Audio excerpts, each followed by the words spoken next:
the invitation. This is Jesus' invitation to go, whatever you're doing, when you go into a temple, you are bearing witness to the truth of that God, and what you do in that space actually is in some way, whatever the ritual is, it participates in what you think is the character of that God. Yeah. Yeah. So whether it's like a God that's a bloodthirsty one, where you're going to do a lot of slaughter in that space, right? If you're looking for love and fertility, then there's a lot of sex in that space. But he's like, yeah.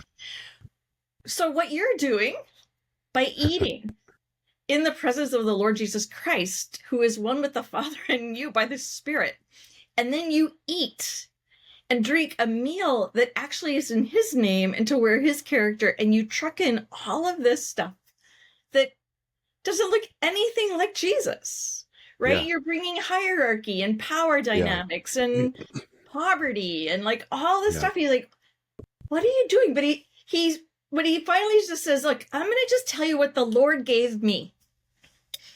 Like, not the apostles, by telling him, like, well, when we were sitting with him at the Passover supper, he's like, no, the Lord gave this to me.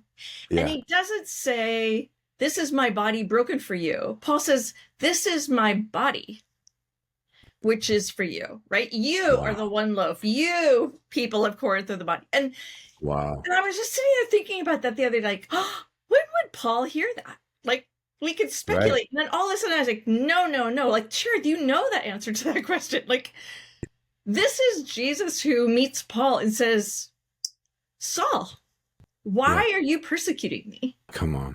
And he's like, who are you? He's like, I'm Jesus. And immediately you're like, oh, this is his body, right? Wow. This is my body, which is for you.